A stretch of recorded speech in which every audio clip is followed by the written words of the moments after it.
আসসালামু আলাইকুম। Hey guys, চলে আসলাম চট্টগ্রাম সীতাকুণ্ড পাহাড়ে ঝর্ণা দেখার জন্য। যারা ঝর্ণা দেখতে গেছে তাদের কি অবস্থা, লাঠি ভর দিয়ে অনেক নিচু থেকে উঁচু উঠতে হয় পাহাড়ে, আবার উঁচু থেকে নিচে নামতে হয়। দেখেন, আমরা এখন যাচ্ছি, এই আমি এবং মাসুম ভাই তার হাওড়িয়ে মানে মাওয়ায় আমি ভাবি আমরা এই নামতেছি, ওই তালই নামতেছে এবং কাকাই আছে সে নামতেছে।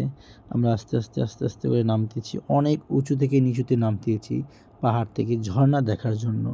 অনেকের কাছে জিজ্ঞেস করলাম যে ভাই কত দূর, বেশি কষ্ট না, হাসি আর কয়, কিন্তু অনেক দূর।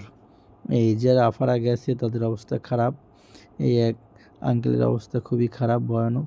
এই এক আপু লাডি নিয়ে উঠতে পারে না, অনেকে কষ্ট হচ্ছে। ওই দেখেন, তো আমি দেখাচ্ছি যে আসলে তারা গলায় ব্যাগ ঝুলাইয়া তারপরে যাচ্ছে। আসলে অনেকটা কষ্ট হচ্ছে, কিন্তু কি করবে, তারপরে তো ঝর্ণা দেখতে হবে। এই এক আন্টি আর আঙ্কেল উঠতে কষ্ট হচ্ছে।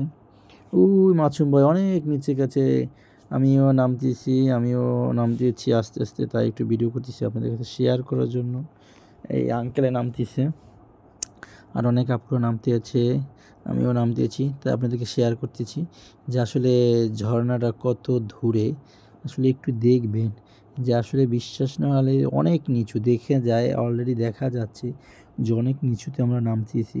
তাই আপনাদেরকে একটু শেয়ার করতেছি যে অনেক সৌন্দর্য এবং ভালো লাগবে জিনিসটা হয়তো, যে আসলে দেখেন যে আসলে কতটা দূরত্ব এখান থেকে বোঝা যাচ্ছে যে অনেক দূরে আমরা নামতেছি। তো ওর জন্য আপনাদেরকে শেয়ার করলাম যে আসলে এরকম ঝর্ণা দেখতে হলে পাহাড়ে চট্টগ্রাম সীতাকুণ্ড, খইয়া ঝর্ণা, নাবিত্যা ঝর্ণা, বিভিন্ন ঝর্ণা রয়েছে। তাই ঝর্ণা দেখতে হলে একটু কষ্ট করতে হয়। ওই তার আঙ্কেলে নেমে গেছে, আমি নামতেছি, এই তালুই নামতেছে, সেও ভিডিও করতেছে। সে বুড়ো হলে কাজ হইবে কি, তার মনে অনেক রস এবং আনন্দ, খুবই বাচ্চাদের মতো ভালো লাগলো যে আসলে সবাই আমরা এনজয় করেছি। তাই আমরা এখন পর্যন্ত ঝর্ণার কাছে পৌঁছে নেই। মাসুম ভাই তার বাচ্চা নিয়ে অনেক দূরে নেমে গেছে, প্রিয় ভাই। এখন আমিও নামতেছি আস্তে আস্তে আস্তে। নামতে মোটামুটি নামা যায়, নামার জন্য কষ্ট হয় না, কিন্তু মূল কথা মাসুম ভাই নামতেছে, ওঠার জন্য অনেক কষ্ট।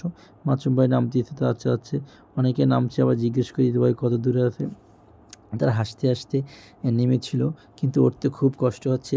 এই বাবুটা আসলে তাকিয়ে আছে, তাই আমাদেরকে জিজ্ঞেস করি, ওই একটা বাচ্চা নিয়ে উঠতেছে। আমরা আস্তে আস্তে আস্তে আস্তে ধীরে ধীরে ধাপে ধাপে নেমে যাচ্ছি। অনেক দূর দেখা যায় যে আসলে কতটা দূর এবং কতটা দূরত্ব, কারণে ক্যামেরায় দেখা যায় অনেক দূর। প্রতিটা সিঁড়ি অতিক্রম করে করে আস্তে আস্তে আমরা নেমে যাচ্ছি। তাই আপনাদের কাছে একটু শেয়ার করতেছি। যদি ভালো লাগে, শীতে একটু বেশি বেশি ভ্রমণ করবেন এবং যাবেন, দেখা যাবে যে আসলে খুবই সুন্দর। ওই আঙ্কেলে আসতেছে, খুব দ্রুত নামতেছে, নামতে এত কষ্ট হয় না, কিন্তু মূল কথা হচ্ছে আসলে ওঠার সময় একটু কষ্ট হয়। তারপরেও শীতে একটু বেশি বেশি ঘোরাফেরা, আনন্দ ভ্রমণ করবেন, কারণ আনন্দ ভ্রমণ করলে শরীরটা ভালো থাকে, আর শরীর ভালো থাকলে মন ভালো থাকবে। এই পাশে একটা বাঁশ গাছ দেখলাম পাহাড়ের ভিতরে, নামতেছি, ওই ভাবি নামতেছে, মাসুম ভাই অলরেডি আসছে। অনেক দূর, অনেক দূরে আমরা নামতেছি।